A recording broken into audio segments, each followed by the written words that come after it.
Chapter 287, Death Battle. The moment their eyes met, Lainvis suddenly ducked and rolled forward. Clang!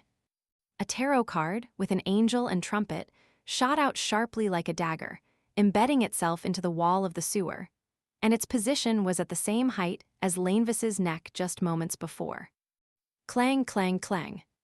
Lainvis either rolled, jumped to his side, or threw himself forward, nimbly avoiding the three cards that came in succession with abnormal agility. Their collision with the walls, slabs, and concrete echoed like metal striking a wall. Meanwhile, out of the corner of his eye, he saw that the man in the clown mask was following him closely, not much slower than he was. In his hand was a thick stack of cards as he launched them with great familiarity and skill. On the surface of an approaching card was a sun with 5 facial features. With his left hand, Lainvis propped himself up against the wall and leaped into the air, drastically changing his course. At that moment, he heard a swishing sound before suddenly feeling a sharp pain in his ankle. He launched 2 cards. One arrived slightly late and was aimed in the direction I was escaping in. Can he foresee my movements? The moment he landed on the ground, Lainvis endured the pain and rolled once again. Clang! Another tarot card embedded itself into his original position, resonating constantly in response to the impact. It was only then that Lainvis noticed a card deeply embedded in his right ankle. The card depicting stars, water containers, and holy water stained in red. Su su su. Lainvis didn't even have the luxury of time to think or treat his injuries.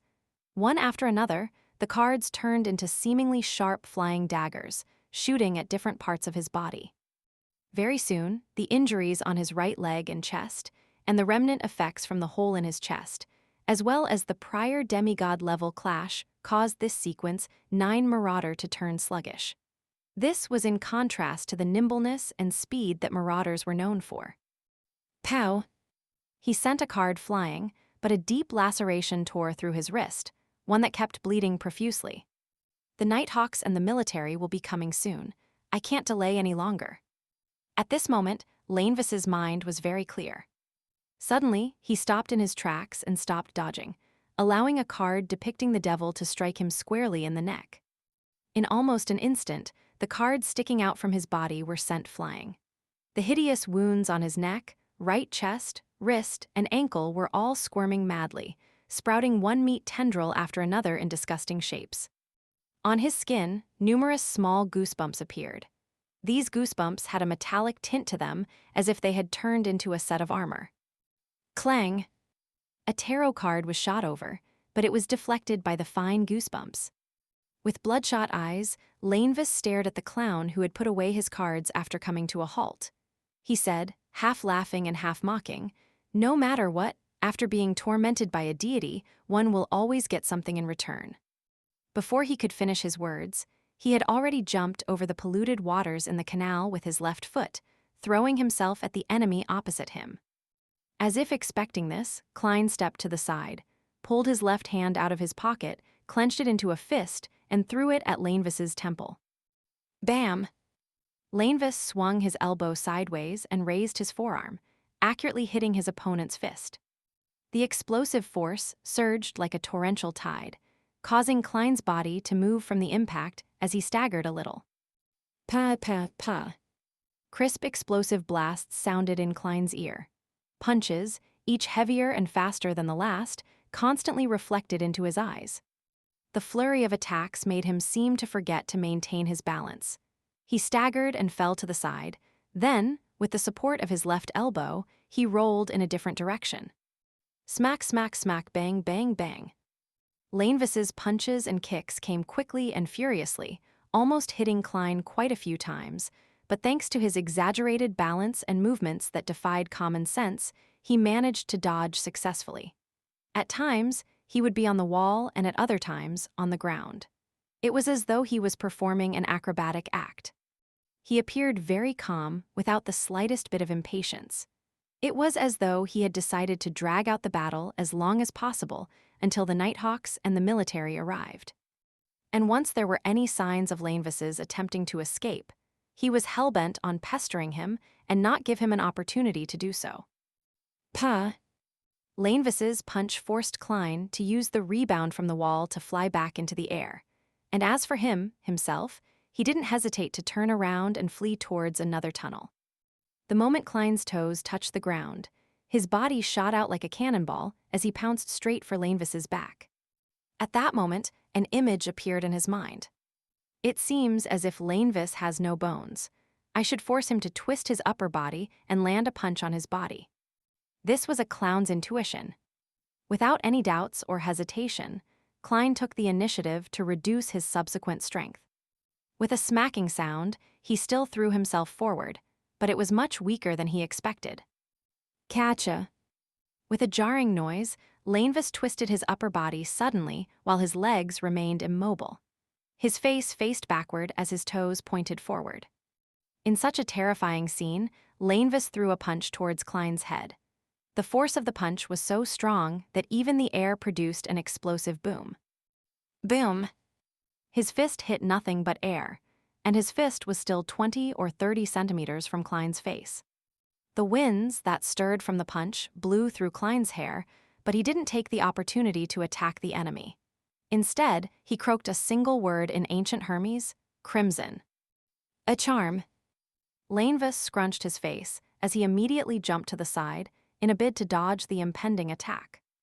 However, Klein had yet to throw out the charm. Instead, he clenched his left fist tightly and followed in the direction of Lanevis. He similarly threw himself to the side and rolled on the ground as well, causing the distance between them to only widen slightly. It was a bluff. Just as this thought flashed through his mind, the highly raised corners of the clown's mouth were clearly reflected in his eyes. There was also a dark red flame which had unknowingly ignited in the clown's left fist. This. Lanevis's gaze immediately froze. A light crackling sound entered his ears, and a calm, tranquil feeling emanated instantly, enveloping him and Klein. What is he trying to do? He wants both of us to be affected at the same time, to allow for the Nighthawks and military to rush here in time.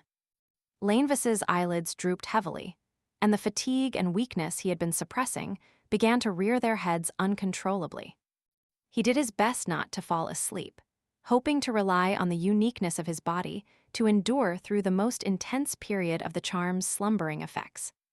As for Klein, he didn't choose to resist at all and quickly entered a deep slumber. However, whenever he fell asleep unnaturally, he would instinctively wake up. This was the unique thing about him when fighting mediumship and dream invasions. This was the reason why he had been lucky enough to escape from the hands of Madame Sharon back in Tingen. In the fight just now, after throwing his cards proved ineffective, he immediately took out the slumber charm and gripped it tightly in his palm, waiting for the opportunity to affect himself and his enemy. In just a split second, he forcibly broke free from the abnormal state of mind in his dream. The figure of the staggering Lanevis was clearly reflected in his eyes. Phew! Klein suddenly became very calm, as though what was before him was nothing but a target. He took a deep breath, turned his waist, and pulled back his shoulder before thrusting his fist forward with all his strength. Bam, catcha! His fist landed ruthlessly at Lanevis's throat, breaking his bones and splattering his flesh. Lanevis took 2 steps back and leaned against the wall. That intense pain finally allowed him to extricate himself from the slumbering effects, but the fine iron-colored goosebumps on his body were all gone. After Klein's punch landed, he reached into his pocket with his left hand and pulled out 2 cards. Su-su. The 2 cards each stabbed into an eye as scarlet liquid gushed out. Lanevis surprisingly endured the pain without letting out a tragic cry. Instead, he abruptly threw himself forward in a bid to make his last stand. Klein didn't take advantage of the situation to attack. Having long expected this, he turned his body to the side and took a step back. Right on the heels of that, while seizing the moment when Lanevis's fell forward, he took 2 steps and arrived behind him. He reached out with his arms and grabbed his enemy's neck. Catcha! Klein's arms exerted force, and he suddenly turned around, twisting Lanevis's neck. After doing all of this, he took 2 steps back and looked at his enemy. With the card embedded in him, Lanevis looked ahead weakly as he slumped to the ground. At the same time, he was very confused and asked in a staccato manner, "Why, do you want to kill me?" With his clown mask on, Klein stared at his archenemy and replied indifferently, "No reason." No. With his eyes wide open, Lainvis collapsed to the ground in the sewers, unable to accept his fate. Finally, his breathing came to a stop. At that moment, Klein, who seemed to be extremely calm, suddenly stepped forward, tightened his right leg, and with all his strength kicked him in the head. Bam! His neck, which was already badly mutilated, could no longer bear the pressure and was sent flying like a rubber ball. It slammed heavily into the wall, creating a red and white patch. Upon seeing this scene, Klein suddenly crouched down. He laughed crazily with a suppressed voice. The clown mask looked so very happy. The corners of those raised lips, the bright red nose, and that white face wore a very happy expression. Ha ha ha ha, ha ha ha. Klein laughed so much that he went out of breath. His laughter was more jarring than crying. After a few seconds, he finally calmed down. He slowly straightened his body and winked with his left eye at the darkest part of the sewer. Then, he smirked and muttered to himself, "Captain. Look, we've saved Lone once again." Droplets of liquid quietly slid down and landed on his collar. At that moment, he felt that his clown potion had been digested completely.